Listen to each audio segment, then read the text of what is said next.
Hare Hare. Hare Krishna, Krishna Krishna, Hare Hare, Hare Rama, Rama Rama, Hare Hare. Jaya Prabhupada, Jaya Prabhupada, Prabhupada Srila Prabhupada. Jaya Prabhupada, Jaya Prabhupada, Prabhupada, Jaya Prabhupada. Prabhupada, Prabhupada, Prabhupada, Jaya Jaya Jaya Prabhupada. Jaya Prabhupada, Prabhupada, Prabhupada, Jaya Prabhupada. Hare Krishna Mahamantra ki, Jai, Srila Prabhupada ki, Jai, Jai Gaura Hari Premanandi. Hari Hari Bol.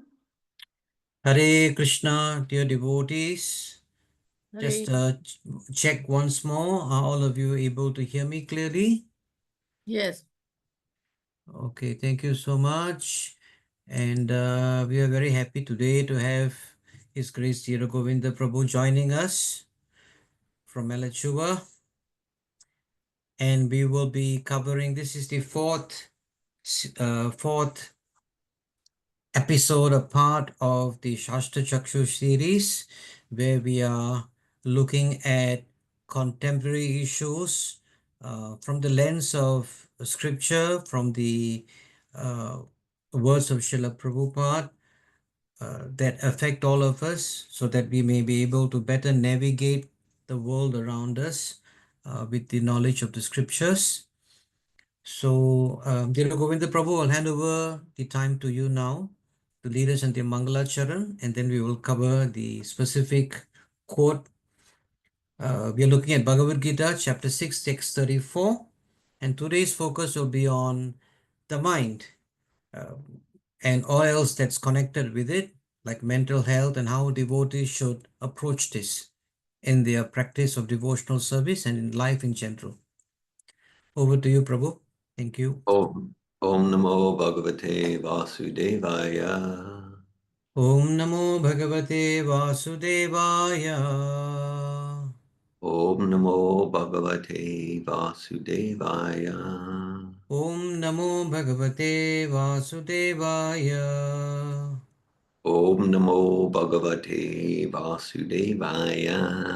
Om Namo Bhagavate Vasudevaya.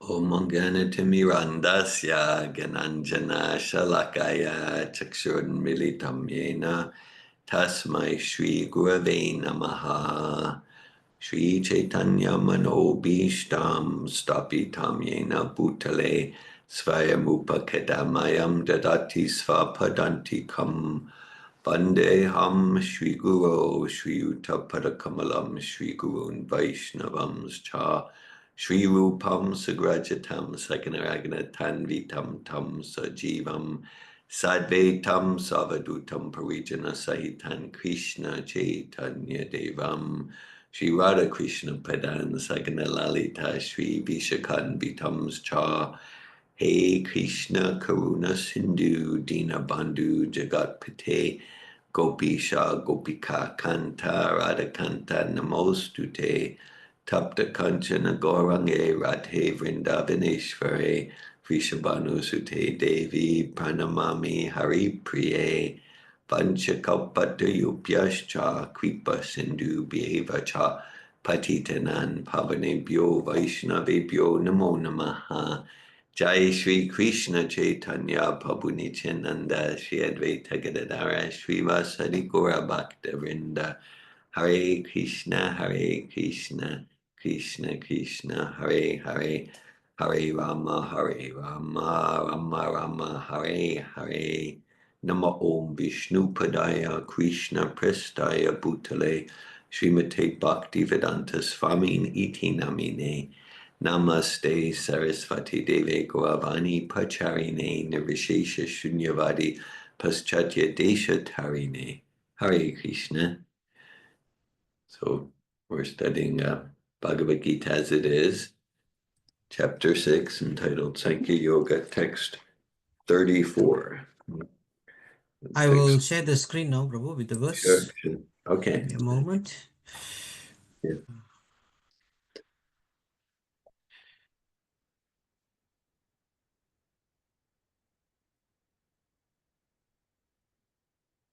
Is everyone able to view the verse on the screen? Yes, Prabhu. Thank you. Okay. Okay, Okay. Prabhu.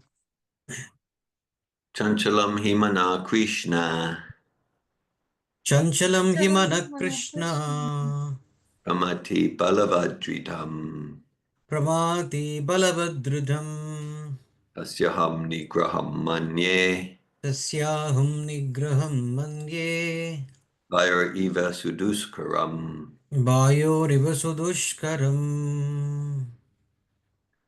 Chanchalam Himana Krishna Chanchalam himana Krishna Mati Balavadritam Pramati balavadridham Tasyaham Nigraham Manye Tasyaham nigraham manye Vair Eva Suduskaram Vayoriva sudushkaram Chanchalam Himana Krishna Chanchalam himana Krishna Mati Balavadritam Pramati balavadritam Tasyaham Nigraham Manye Tasyaham nigraham manye Vairiva Suduskaram.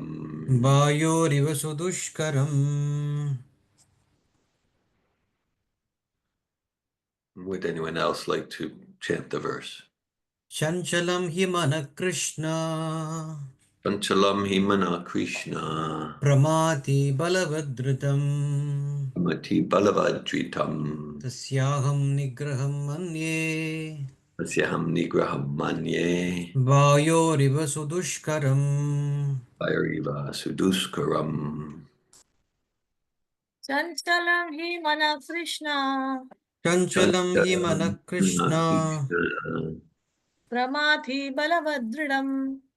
Pramati Pramati balavadritam Tasyaham nigraham manye. Tasyaham nigraham manye Vayoriva sudushkaram. Vayoriva sudushkaram चञ्चलं हि मनः Krishna Chanchalam himana Krishna प्रमाथि बलवदृढम् Pramati balavadritam तस्याहं निग्रहं मन्ये Tasyaham nigraham manye वायोरिव सुदुष्करम् Vayoriva sudushkaram Chalam hi mana Krishna Chanchalam himana Krishna Pramati Balavadridam Pramati balavadritam Tasyaham Nigraham Manye Tasyaham nigraham manye Vayor Iva Saduskuram. Vayoriva sudushkaram.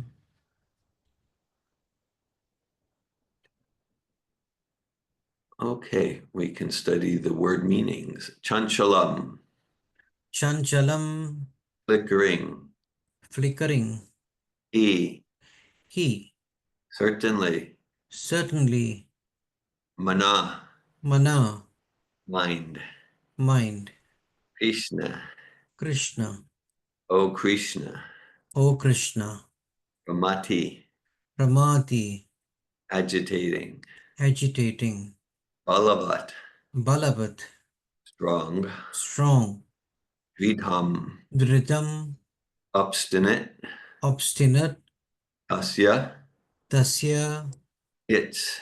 its. Aham, Aham, I. I. Nigraham, Nigraham, subduing. subduing. Manye, Manye, think. think. Vayo, Vayo, of the wind. of the wind. Eva, Eva, like. like. Sudushkaram, Sudushkaram, difficult. difficult. Translation. For the mind is restless, turbulent, obstinate, and very strong, O Krishna, and to subdue it is, it seems to me, more difficult than controlling the wind. Purport by His Divine Grace, A.C. Bhaktivedanta Swami Prabhupada. The mind is so Jai Srila Prabhupada, the mind is so strong and obstinate that it sometimes overcomes the intelligence, although mind is supposed to be subservient to the intelligence. For a man in the practical world who has to fight so many opposing elements, it is certainly very difficult to control the mind. Artificially, one may establish a mental equilibrium toward both friend and enemy, but ultimately no worldly man can do so, for this is more difficult than controlling the raging wind. In the Vedic literatures it is said, Atmanam ratinam vidhi shariram ratam evacha buddhim tu saratim vidhi manapragraham evacha indriyani hayan ahur vishayams teshu gocharan atmendriya mano yukto bhaktetyaho Manishina. Quote, the individual is the passenger in the car of the material body, and intelligence is the driver. Mind is the driving instrument, and the senses are the horses. The self is thus the enjoyer or sufferer in the association of the mind and senses. So it is understood by great thinkers. End quote. Intelligence is supposed to direct the mind, but the mind is so strong and obstinate that it often overcomes even one's own intelligence. Such a strong mind is supposed to be controlled by the practice of yoga, but such practice is never practical for a worldly person like Arjuna. And what can we say of modern man?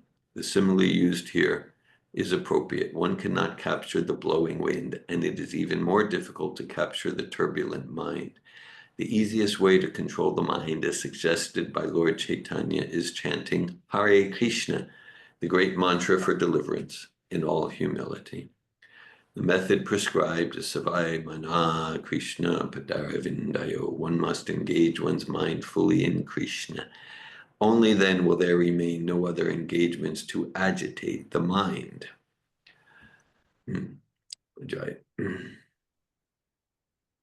Hare Krishna, Chanchalam Himana, Krishna Pramati Balavadritam Tasyam Nigram Manye Vair Eva Suduskuram. Bhagavad Gita, chapter 6, text 34. For the mind, this is Arjuna speaking, for the mind is restless, turbulent, obstinate, and very strong. O Krishna, and to subdue it is, it seems to me, more difficult than controlling the wind. Hare Krishna. Yeah, thank you. Yes, so well, okay, so as far as our mind, it's described earlier in chapter 6, Bandurat Matmanastasya Mevatmanatita Anatmanastu Shatrudve Vartetat Satruba, that Krishna says the mind can be the best friend or the worst enemy. So this is very, very relevant. We're constantly, every moment, in intimate association with our mind. So it's just like if we're in intimate association under the same roof, in the same room all the way, like, oh, what a wonderful experience if we're in this intimate association with this person who's our best friend. But just imagine if we're in this close, constant association with our worst enemy, someone who has our worst interest in mind and is dedicated to cause us torment and torture and misery. So it is very relevant. It is very, very relevant. And okay, so to transform this entity that's the mind from enemy to friend. So here, as Srila Prabhupada in the purport is giving, okay, the essentially to Srila Prabhupada's referencing Lord Chaitanya. Lord Chaitanya's third verse of the Shikshastakam, Trinadapi Sunichina Taroeva Sahishnuna Amanina Manadena Kirtanya Sadahari. That to Kirtanya Sadahari, to chant constantly, and importantly, that's the fourth line of the verse, Kirtanya Sadahari. So we cultivate a consciousness and a mentality where we're able to be absorbed in chanting constantly, then the mind's completely controlled and absorbed in a joyful state.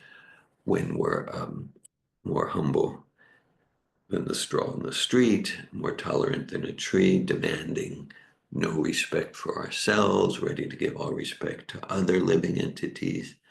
Okay. All right. Okay. So that's, you might say that's the simple, true, powerful response to controlling the mind. Not controlling in the sense of like needing to push down, but transforming the mind to our friend, and then the mind is completely cooperative, like a friend is cooperative to support us to achieve our goals, not controlling like this, but in a very friendly, joyful way. Hey, yeah, we okay, and so then in this verse, Srila Prabhupada's quoting from the Vedas, the Katha Upanishad, that analogy of the chariot in more modern imagery, we can say like a vehicle. Okay, so we're not the car, we're not the chariot, we're the driver of the car.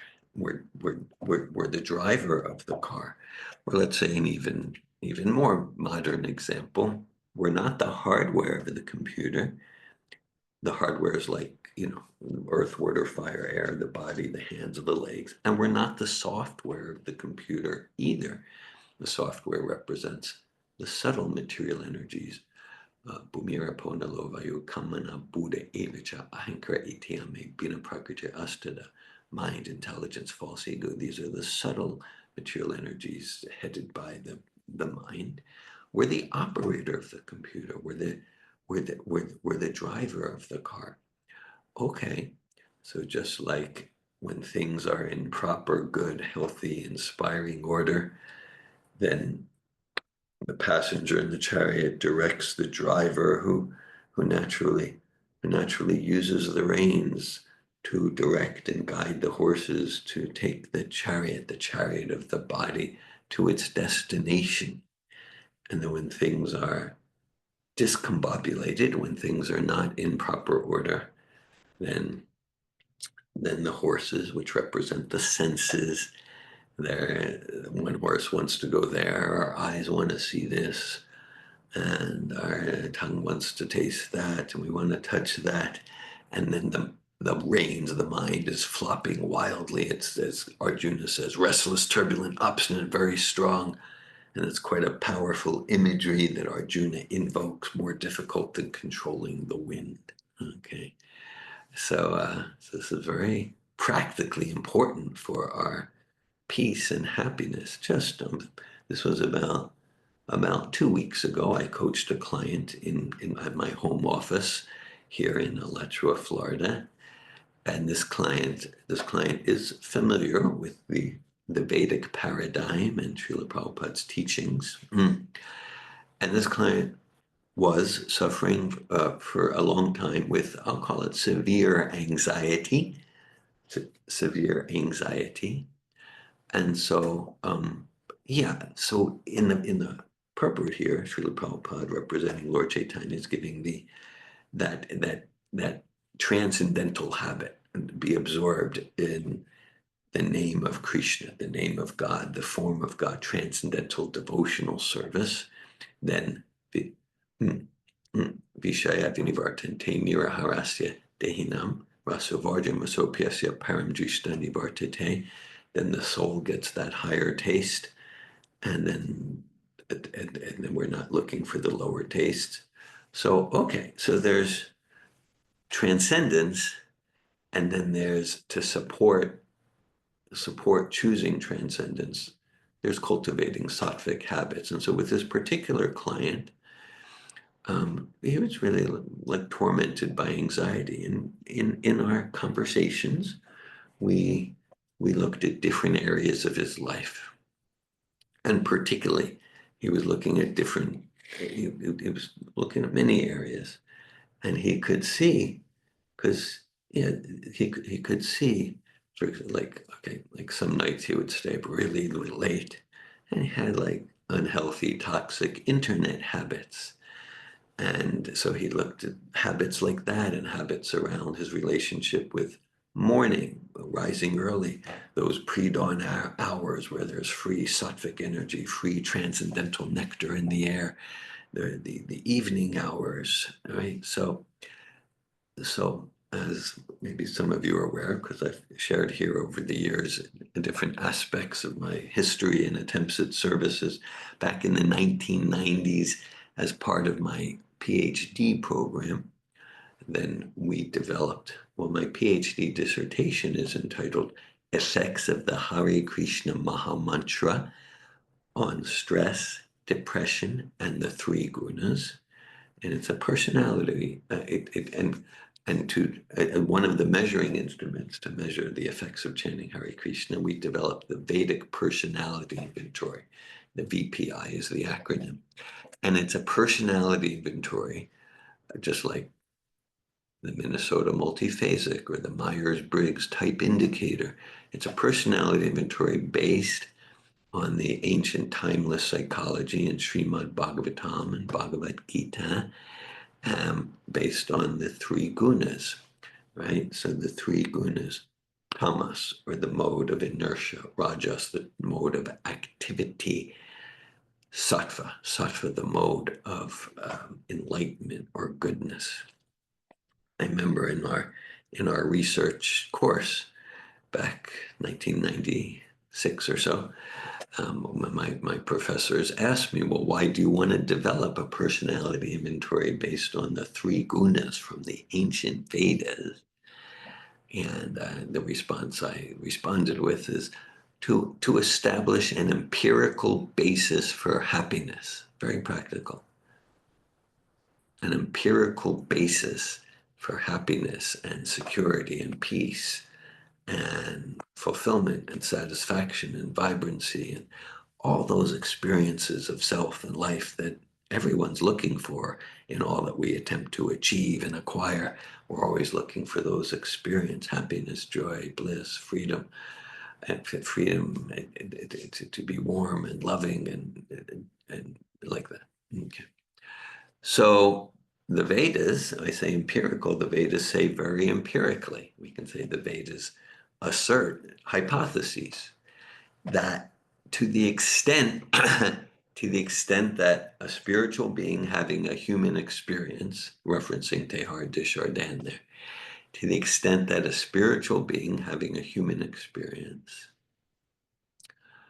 cultivates and lives sattvic worldviews and habits in all life areas, that's going to correlate with enhanced fulfillment, peace, happiness, satisfaction, enthusiasm, freedom, security, fulfillment, vitality, vibrancy, inspiration.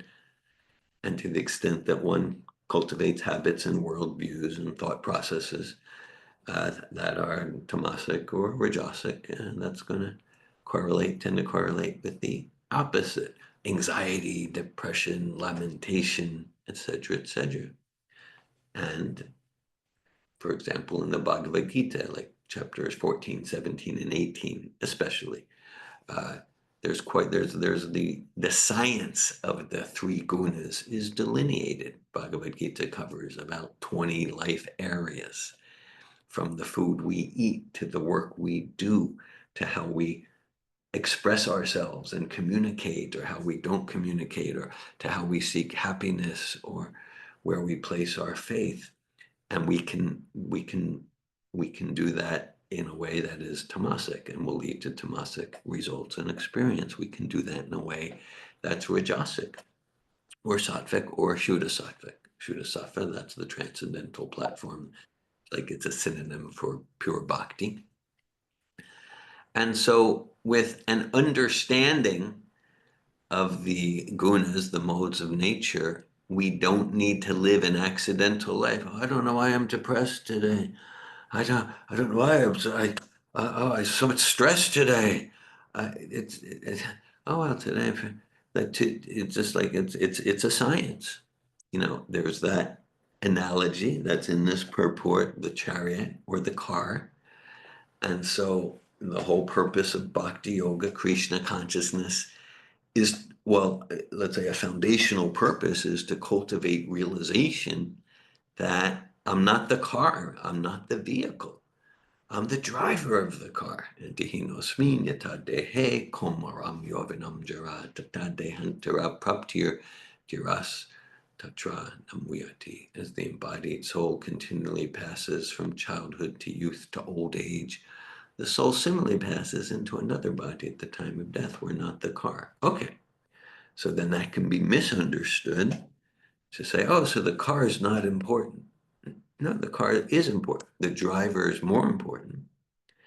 And so there's the transcendental science to come to realization, intellectual understanding and realization. I'm that blissful spirit soul, eternity full of knowledge, bliss, and reviving our original spiritual body and like that.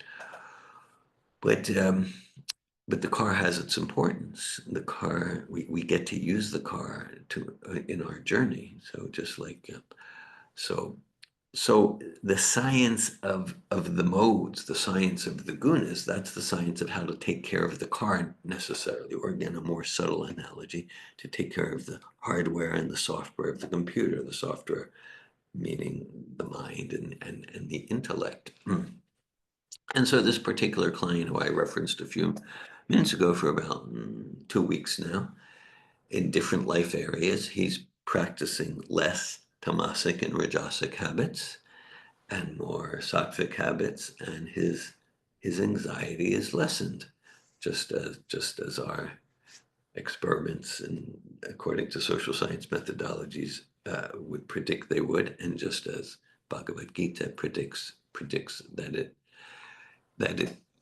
it would. And so yeah, and so it's not just a theoretical thing. He's experiencing a different quality of self, different quality of life, different quality of relationships with his wife and daughter, different quality of connection with finances and his career, because he's developing different sattvic habits in different life areas.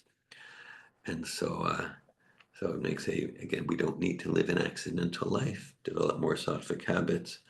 Our mind will be transformed, often gradually, to be our best friend. Krishna says, interestingly, for me, it's interesting, right? Like, the 14th chapter of Bhagavad Gita, it's entitled The Modes of Material Nature. Before that chapter, like chapter 12, is all about devotional service.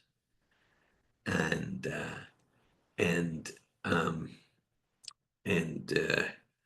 chapter 9, the most confidential knowledge, and chapter 8 about how to achieve going back to Godhead at the time of death.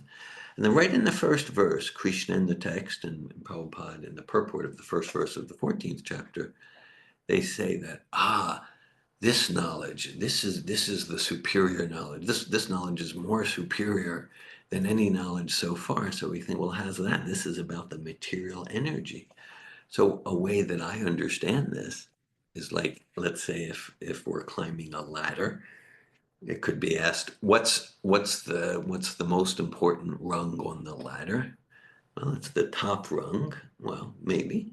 We can also say it's right where our hand is right where our hand is touching now, right where we're holding on, where we're at now. Common expression in psychology. Meet ourselves and meet others where we're at, where they're at. So where we're at now, because let's say if we have a goal to achieve, we have a car, we have a goal to achieve, and 100 miles away, 1,000 miles away. Well, okay, well, it's nice to know the goal, and it's vital to know where am I at now. If I don't know where I'm at now, I'll go west. To get to the goal, I need to go north. Okay, so Krishna is saying this is the most important knowledge, to see how we're enmeshed and entangled in the modes, as a not to get depressed there, but as a platform. Here's where I'm at, and then now I have clear vision how to achieve liberation towards the end of the 14th chapter of Bhagavad Gita. Krishna says, Mam chiyo vyabhicharena bhakti yogena sevate sagunan samatipyaitan brahma bhuyaya kalpate. He says, yes, one who's engaged in devotional service is naturally above the modes of nature, including even material sattva, sagunan, samatipyaitan, brahma bhuyaya, the Brahma Buddha platform. So that's true. That's true, and it's important. It's helpful to be cautious or humbly careful to think, oh, look, I practice some of the sadhana of devotional service, and I wear neck beads, so I'm a devotee. That means I'm above the modes. And then we're making ourselves susceptible there to the proverbial philosophical or spiritual bypass. So for us, part of our process in attempting to practice bhakti yoga is not to pretend that we're transcendental to the modes, but part of our process is to rigorously, responsibly, consciously cultivate sattvic habits. Sattvic habits, not to make that the ultimate goal, right? The ultimate goal, full self-realization and unwavering devotional service to Krishna through his pure devotee, Srila Prabhupada. And part of our process in following Srila Prabhupada is to cultivate sattvic habits, not to assume that because through Srila Prabhupada's grace and mercy, I'm connected in some way to the transcendental process of bhakti, so therefore I'm transcendental. It's often more humbly to realize I'm entangled in rajas and tamas in so many embarrassing ways, humiliating ways. So let me cultivate sattva in, whether it's sattva in speech. It's described, again, there's about 20 life areas that Krishna expresses to Arjuna and what it looks like in sattva and transcendence and rajas and tamas. In the 17th chapter, Krishna talks about speech. He says, Anudvegam kram vakyam satyam priyahinam chayat svadhyaya abhyasanam chaiva vanmayam tapa uchyate. He says, austerity of speech.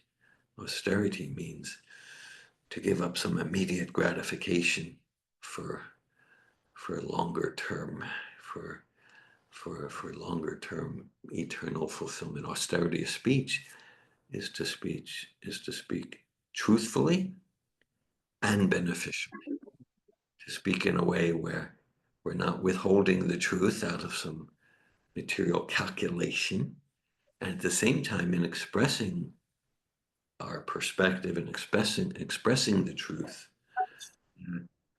we're doing so in such a way where we're not watering it down. At the same time, we're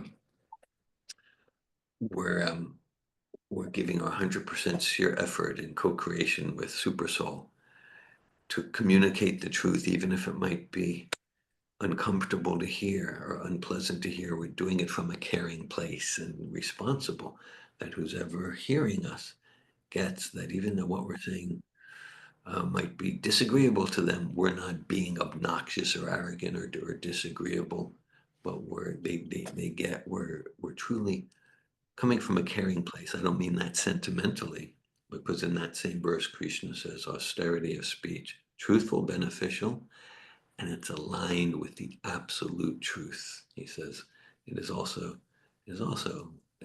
beneficial, recommended to recite the Vedas regularly, so that in relationships we're serving each other in self-realization, in super soul connection, in Krishna consciousness. And so this is just one life area. Sattvic speech. The saying goes, if we're only willing to do what's easy, life will be hard. If we're ready to do what's hard, life will be easy. So we can apply that, whether it's to sleeping late or rising early for sadhana. We can apply it to our it's easy to go to the refrigerator when my tongue and belly say to go to the refrigerator. Oh, let me do some austerity and eating, be regulated. Then life is easy, and my mind's not agitated. My mind's not agitated. So, well, like, a meaning for sattva. The name of our institute is Sattva Tov Institute. A meaning of sattva is goodness or enlightenment, and it means a meaning of guna is rope. So just like if there's all sorts of ropes and strings and tangled, if we try to pull on a string, the knot becomes tighter. But okay, there's a particular string we can pull on in a particular way. We can pull on in a particular way, and then the knot doesn't become tighter, but rather it starts to unravel. Reminded of a verse spoken by Sutta Goswami to the sages at Namesharanya, Vidyate Vidya Grantish Chidyante Sarvasamshaya Kshiyante Chastya Karmani Drishta Evat Banishre. So that through this transcendental sattvic process, the knot in the heart is pierced and all misgivings are slashed to pieces. And then right, so then the whole entanglement of karma is transcended when we realize the self as master. Realize sattva means that meeting ourselves where we're at and seeing who we truly are and what we're truly experiencing. And then the chain of fruit of action, which is, as Arjuna says in this verse, which is such a disturbance for the mind. Okay, then the mind becomes our friend, and we're relieved of that. And it's for us and for others too, because this is like service. To the extent that immersing myself in tamasic or rajasic consciousness and habits, that's what I'm giving to others, right? That's what I'm giving to others. And to the extent that I'm in sattva consciousness, or even more purely transcendental consciousness, then whether I'm speaking or silent, or I'm at the post office or in an internet meeting, that's what I'm giving to the world. That's what I'm giving to all living entities. Okay, and so yes, just okay. So it's like our modes of nature, our consciousness is contagious, for better or worse. Basic example. Let's say in our homes. Let's say we're living with others in our homes, and let's say. Okay, it's clear that the culture is that when someone uses a dish or a pot for eating or cooking, then immediately after its use, it's cleaned and dried and put away. And then that's it. And then we see, okay, then that's what we're going to do. Let's say we're in a house and regularly in the sink, there are piled up dishes and pots, piled up dishes and dirty dishes and pots. Okay, I'm likely going to be affected. We're affected by association. So let's say I use a dish or a pot. So then I'm likely to be like, I'm gonna clean this dish and pot tonight, maybe tomorrow. I think I'll get to it. Definitely by the weekend. Okay, so all right, so I mean, of course, like someone who's strong and deep in transcendence, like Srila Prabhupada, then Srila Prabhupada could go to New York City, where it was all lower modes, and he transforms everything into transcendence, and we want to aspire towards that consciousness, while realizing that I'm affected by the modes of those who I associate with, whether it's physical association, internet association, what I read, the music I listen to, and I affect others. And so we need to, what influence, what inspiration, what influence do I want to give to the world? And that relates to what's the modes, what's the consciousness I'm cultivating. And again, so sattva in itself, there's a lecture I heard recently, Prabhupada said, like, if our attempts to help are influenced by tamas or rajas, in the name of helping, we're almost surely doing more harm than good. If our attempts to help, if they're sattvic, he said we're doing some good for ourselves and others. And then he said, and if we want to substantially be a stand and an influence and an inspiration for that which is truly substantially, timelessly good, absolutely good, then that's the transcendental platform. And that's like strengthening the one that gives value to the string of zeros. And without that strong one, then life is empty. Life is empty. And so Srila Prabhupada's, again, he's referencing Lord Chaitanya's Shikshastakam verse number 3, and encouraging to cultivate that consciousness where the mind transforms from wicked enemy to support a friend in the most sweetest sense. He recommends the chanting of the Hare Krishna Mahamantra, Hare Krishna, Krishna Krishna, Hare Hare, Hare Rama, Rama Rama, Hare Hare. And I'll just close with one more principle related to the chariot analogy in that purport. So we can think of the chariot analogy about controlling the reins. I tend to view it more, it's about balance. It's about balance, and that, like sattva, that's the mode of nature where we're regularly moving towards balance. I use the term moving towards balance rather than imbalance, because balance tends to be dynamic. There's the image of the slalom skier going down the slopes, and the slalom skier is always moving towards balance, and sometimes that balance looks like straight up, sometimes leaning to the left, sometimes practically parallel with the snow.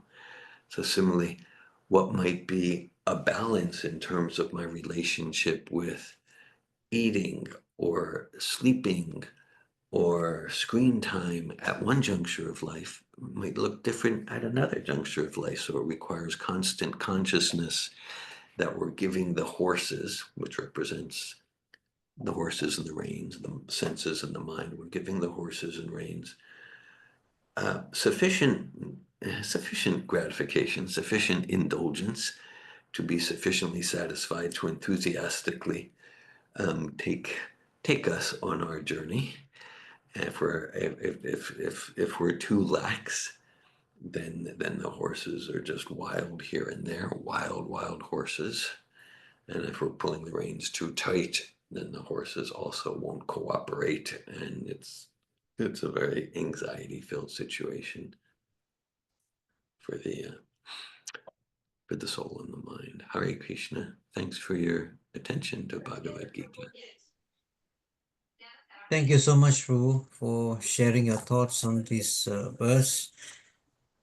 Devotees, do we have any questions or comments?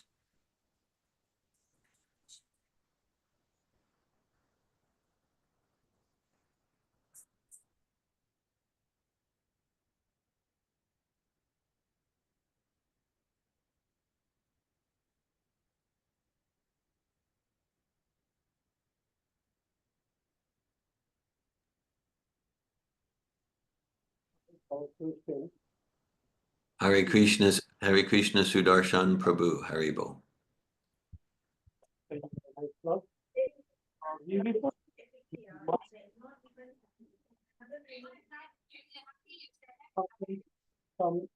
I'm not Prabhu, I'm not hearing you so well. I'm not your hearing you. audio is not very clear. It's breaking.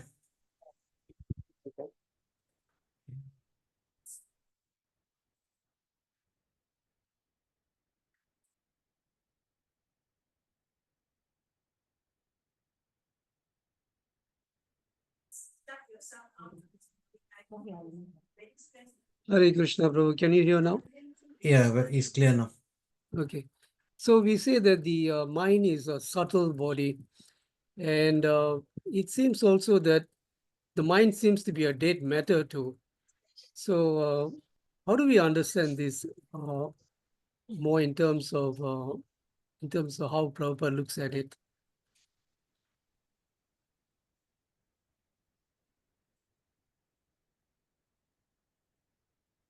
Prabhu, the audio is on mute.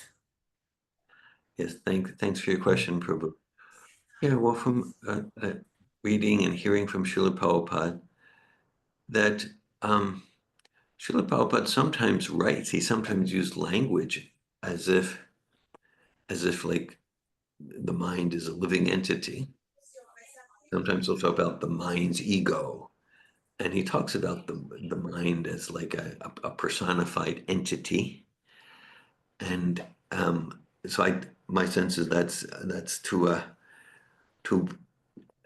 support us in our relationship with the mind. I would say ontologically, my understanding, as per the Bhumira Ponalu Vayu verse, mind it is the inferior energy, and so it is. We could say it is a form of dead matter. It is a form of dead matter, and so it's a form of dead matter. Sometimes Prabhupada speaks of it using language as if it's like a personified living entity, and so that's my understanding. Of course, in one sense, everything's listed because the material energy. Okay, well that's Maya, and she is a person, and she manifests through material mind like that. At the same time, essentially, ontologically, my sense is just like we have the desk and the chair. It's earth and fire and like that. So the mind is subtle dead matter. That's my understanding. Thank you, Prabhu. Hare Krishna. Dhira Govinda, Prabhu, during regular conversations with people, they use words very interchangeably, like follow your heart, you know, uh, so long as my mind says something like this or like that, So, um, what exactly do they mean, and how do we let them know that whatever they are seeing as the heart is not the heart but something else? Because obviously it's a sensitive, when someone says something about the heart, it's a very sensitive thing. So, um, how do we make this clear? What heart means and what mind means and what the soul means in our regular conversations with people? Thank you for that. Well, it's I guess what's happening for me in relation to your question is, at first, it's important for us to be clear on the relationship and distinctions between these different entities and terms. It's important for us to be clear, Right. and then yeah, for us to have clear realization, which we get from applying our intelligence to the philosophy given to us from Srila Prabhupada, and of course by engaging in devotional service, in addition to the devotional service of studying Srila Prabhupada's books and hearing his lectures. And then we get more and more super soul realization about these distinctions. And then, according to our relationship with what's our service in a particular situation, with a particular person, with a particular group, then we determine how best to share. And in some circumstances, I might just kind of go along. Yeah, follow the heart, because I get like, this wouldn't be the most, this wouldn't be the most appropriate circumstance to try to communicate those distinctions. But I want to be able to communicate it when I choose to. And sometimes it could be in the form of like an open-ended question. When you say follow the heart, I'm interested to understand. What are you meaning? What are you meaning by heart? Do you mean this organ that pumps? What are you meaning? And then hear from them, enter their world, show understanding. And sometimes in just such questions, others become, actually, I'm not quite sure what I mean. And then they become open to hear, and they might, it is said, people don't care what you know till they know that you care. And sometimes an effective way to show that we care is we show interest in their perspective, and then they're interested in what we know. And then I might share, well, my understanding, and maybe I'll give the vehicle analogy, that the body changes, but there's some constant identity. So that irreducible quantum consciousness that inhabits the body, according to the ancient Vedas, it's actually situated in the region of the heart. And we can go further. I'm reminded here of Srila Prabhupada's purport to Canto 2, Chapter 2, Text 35, where he gives how through logic we can understand, in addition to the spirit soul, there's another entity. There's the Atma and the Paramatma. Just like, sure, I'm spirit soul, and the principle we all experience.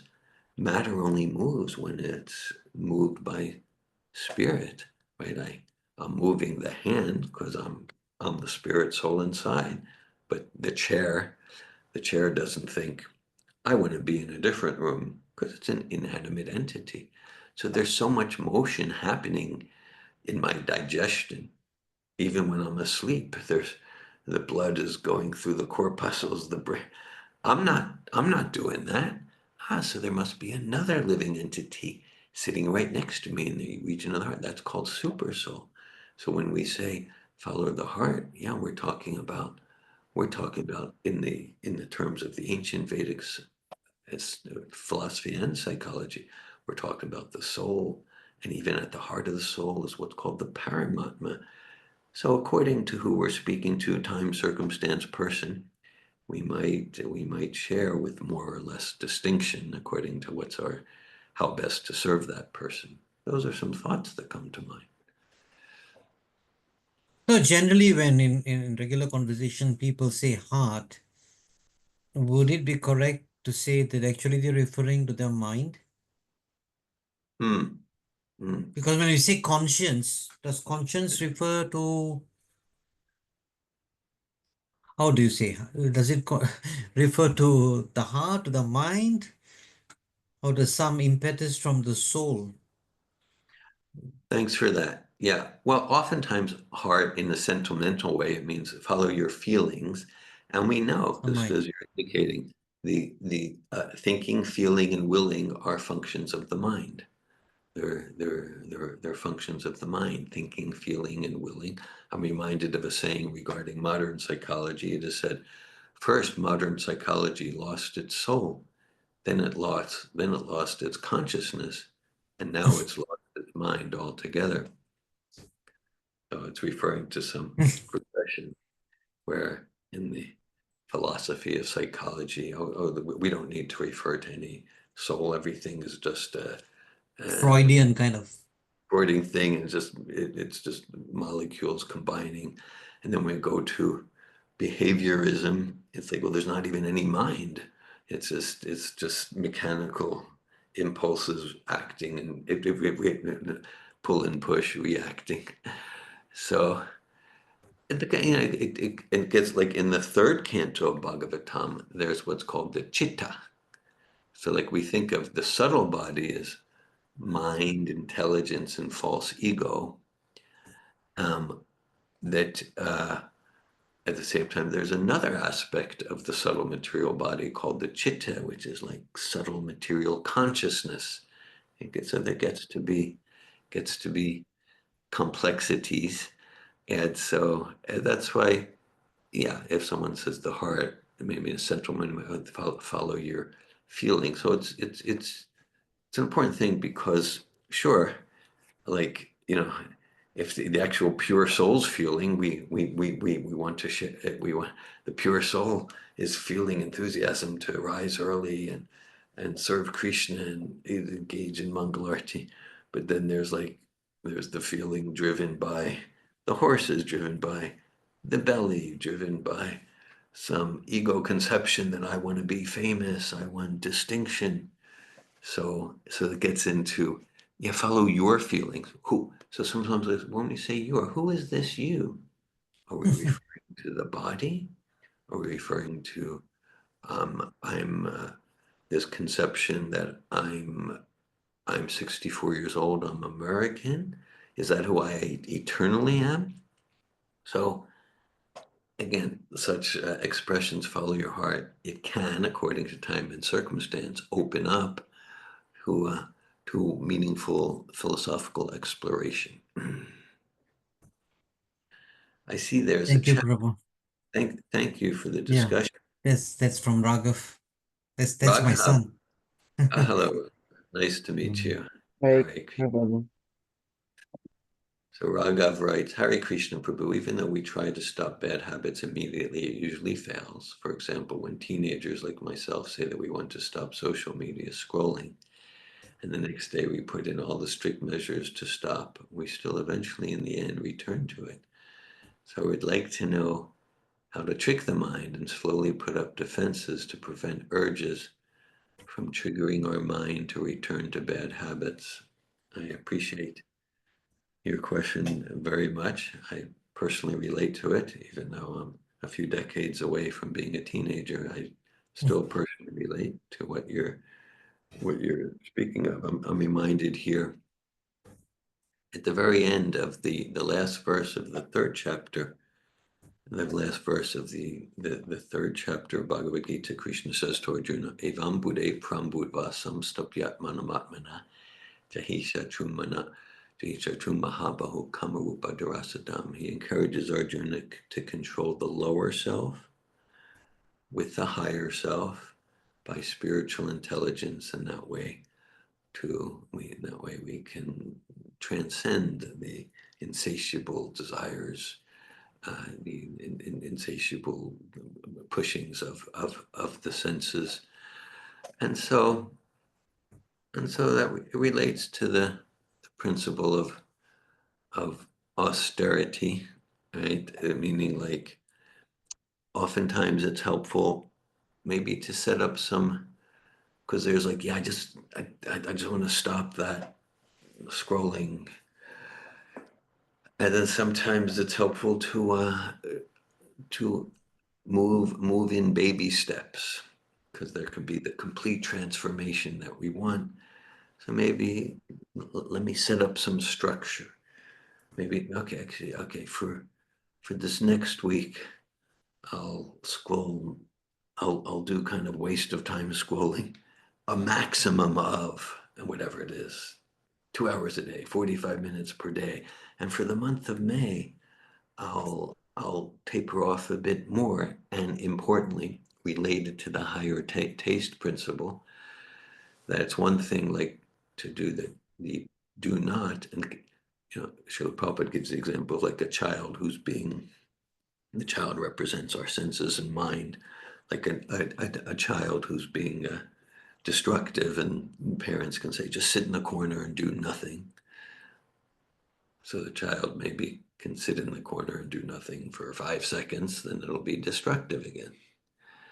So then higher intelligence parenting is giving the child something constructive and healthy that's more fun than the destructive thing. And then after a short while, the child loses the taste for the destructive activity. So like we can gradually build habits where we're decreasing, maybe more and more on a weekly basis, perhaps set up accountability checks with one or more other people who will support us, and to decrease the life alienating habits and maybe to increase sattvic habits. Sattvic habit might be a walk in nature or chanting a round of japa or learning a verse of Bhagavad Gita once a week. And then in that way, the soul gradually gets the higher taste. I'm reminded here of Rupa Goswami describes states of being that are favorable to this process. Utsahan nishchaya dharya tat tat karma pravartanat. So the first one, well, included in that list is patience. To be patient with ourself. Probably for most of us, we've been, materially conditioned by a material mind, maybe for trillions of lifetimes. And so to be not complacent, not like, but like patient with ourselves. Okay, yeah, it's as Krishna says in the 6th chapter, gradually, step by step, for most all of us. This is a gradual process. Patience and enthusiasm. So if we notice, I set some structure and I lapsed again and I didn't follow. So, okay, let me learn from that and let me continue with enthusiasm. Srila Prabhupada describes enthusiasm as endeavor executed with intelligence. So that, okay, hey, today was a strong day and I did well to eliminate doom scrolling and this and that. And or today I'm kind of disappointed with myself. So Rupa Goswami is encouraging us continue with patience and enthusiasm, and often, to set up some structure to help us in performing such austerities. What's happening for you in relation to what I just expressed, Raghav? Yeah, thank you for the opinion, Prabhu. I really appreciate it because it's a problem and it's frankly a waste of time. But in the end, as teenagers, we don't realize how much time we have actually wasted in while doing these sorts of activities. So. Thanks very much for your question and sharing your insights and realizations. I'm reminded, there's different lists of qualities of a devotional soul. One on the list of an advanced devotee is avyarta kalatvam, which means a devotional soul doesn't want to waste a moment that's not dedicated to something meaningful, purposeful, self-realization, super soul connection, Krishna consciousness.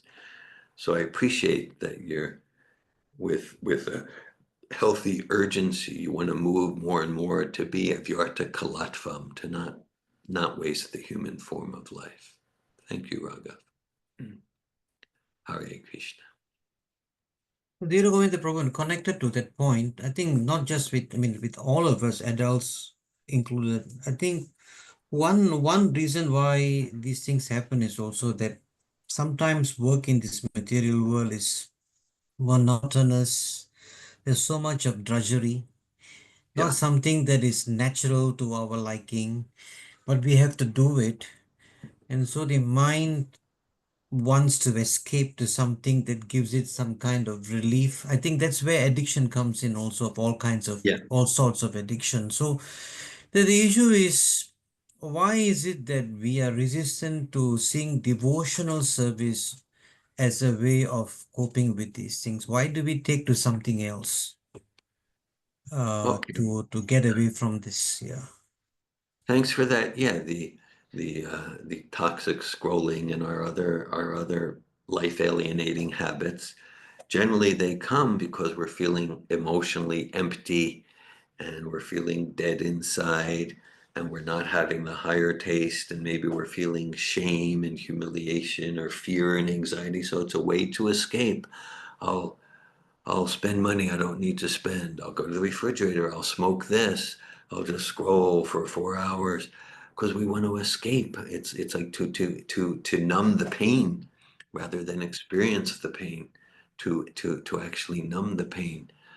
And so, and then that's why a lot in our processes, in our Safito courses, it's in our courses we're establishing. Anyone who wants to take the courses, they agree to ground rules, and the purpose, the ground rules include, like during the whole course, no electronic devices, to take away the escape hatches, um, and uh, and that way we get to experience the pain, the hurt, to experience our experience, not to indulge in it, but like those painful, shameful experiences, to experience them, they're like a GPS system. Like if we go off track, the GPS system will give us some warning signal. Like it means we're off track. So it's like if I'm feeling shame or pain, rather than numb it or escape it through scrolling, let me feel that. And there's a message there. Let me get back on track of living my higher purpose, like that, rather than all of these self-sabotaging habits. And of course, our resistance, well, like if we go to the root of that, it gets to, like, in one sense, the whole purpose of me coming to the material world is I don't want to surrender to devotional service to Krishna. I'm envious of Krishna. I don't want to serve God. I want to do the David Wolf God project where I'm the center of the universe. And so even though intellectually I know, well, that's my real happiness, to serve Srila Prabhupada's mission, but out of the resistance is like still holding on to that core false ego. I want to be God. I want to be the center. The enjoyment of this body and this ego is what's most important. And so then that leads to all those self-sabotaging strategies. Thank you, Prabhu. Devotees, do you have any other questions or comments? Hare Krishna, Prabhu. Hare Krishna. Thank you for the wonderful class. Prabhu, I have this question. See, like the other urges when it comes to, say, sleeping or eating. So, gradually, as we progress inch by inch in Krishna consciousness, somehow we are able to control them. But this one thing about Vaishnava Aparadh, Mm. so it keeps coming back and forth, and we repeatedly do that. So, how to go about it, Prabhu? Because we tend to commit offenses every now and then. So, that is one Mm. thing which we cannot control. So, how to go about that? I hear you're talking about yeah, like through Krishna consciousness, we might be more balanced and sattvic in our sleeping and our eating habits and consume only prasadam. But what about that propensity of like the committing offenses against devotees? Well, one thing that comes to me, Mataji, in hearing your question, is to endeavor to surround ourselves. That's to surround ourselves with association that, in a sense, won't tolerate that type of kata. We mentioned Rupa Goswami speaking about qualities that are favorable to progress in self-realization and devotional service: utsaha, nishchaya, dharya, enthusiasm, patience, confidence in the process. He also talks about habits that are unfavorable: atyahara, prayashas, chad, prajalpo, nigra, nirmagraha, and so prajalpa, and so, like, to endeavor to surround ourselves with association where they're not interested in trying to put others down, to try to have some shadow good feeling about ourselves, so we can, on our own and in intimate, meaningful conversation with others who are true friends, we can look at what is that propensity. What is that propensity that I want to offend devotees and try to put them down or stop them from service or not give them proper appreciation and glorification? What is that in me? What is that? And that's like to use an analogy from Lord Chaitanya speaking to Rupa Goswami, what is that weed in the heart? Is it envy, jealousy? And then that's, because an integral part of our process of bhakti yoga, there's watering the garden, and there's also pulling the weeds. And if we don't pull the weeds, we're going to water the weeds. Even the chanting, let's say if I have a weed of I like to feel superior to others.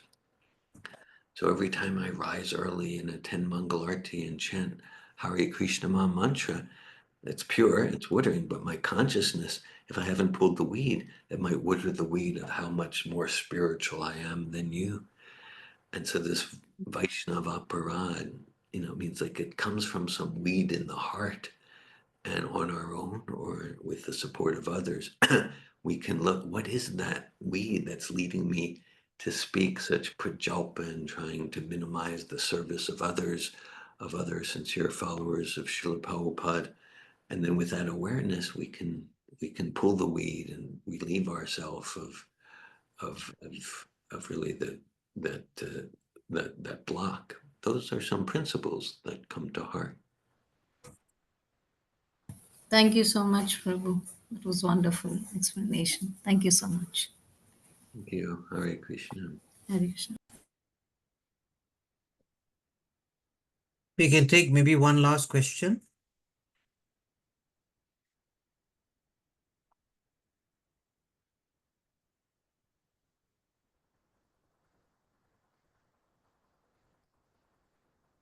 Prabhu, I do have another question. Sometimes when we stop these habits officially, so when we do stop these habits, sometimes there is still a bit of paranoia that we experience that uh, may come around back to us, which may cause us to cause our mind to get once again agitated, but in another way. So how can we uh prevent the that sense of paranoia as well? Thank you, Raghav, Prabhu. Yeah, well, some things that come to me. One is to cultivate humility and to realize I'm susceptible to slip back, even if I've apparently given up that bad habit. I'm susceptible to slip back. I know, like in organizations like AA, Alcohol Anonymous, the one who was addicted to alcohol, even if they've been off alcohol for many years, they still regard themselves. I am an alcoholic. It means like I have this propensity to slip back into Maya and the illusion. And so a humble mentality, not to, I've done it, and not to get overconfident. Wow, for 2 days or 6 months, I've controlled, I've overcome this habit, I've done it, success. To be humble and cautious and prayerful. Please, Krishna, please protect me from falling back into that same Maya. And supporting that could be supporting structures. Let's say, for example, if, let's say if I've apparently overcome the habit of eating too many sweets, for example. Okay. And like thing, I said, I've done it. I'm so strong. So I can go in, but then, okay, it's going to be helpful it's going to be helpful if I remove from my environment these little bowls of delectable sweets, and that I don't have these little collections of little chocolate sweets all around, because I think, oh, I'm not even, see, to give up most habits, it requires quite some time to actually not even be tempted anymore. So to create structure so that we're not that we know our weaknesses and that we're not tempting ourselves again. Let's say if someone was an alcoholic, and oh, well, I haven't drunk for years, so I can just hang out in the bar and talk to friends. Nah, that's probably be a pretty foolish thing to do. Why set myself up for such temptation? So it might be, let's say someone has an internet habit. Okay, so there might be, oh, okay, I've made improvement, great. but they might set up a structure. Okay, internet off by 7 p.m. and no, I'm not going to even turn the internet off till at least 9 a.m. Or let's say it's a structure around eating. So to cultivate a humble mentality and realize that we're susceptible, and to set up structures that could help us to maintain the progress. Thank you, Prabhu. Thank you, Raghav. Okay. Thank you. Thank you, devotees, for coming in today, and thank you, Dhira Govinda Prabhu, for your time and for covering this very nicely for us.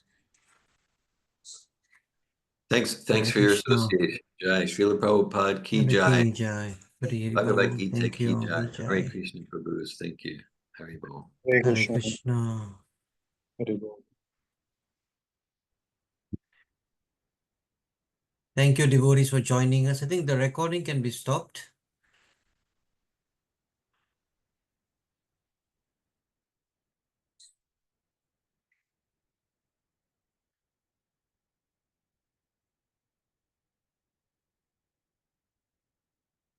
Thank you. Hare Krishna. We'll see all of you Hare for Krishna. the next one.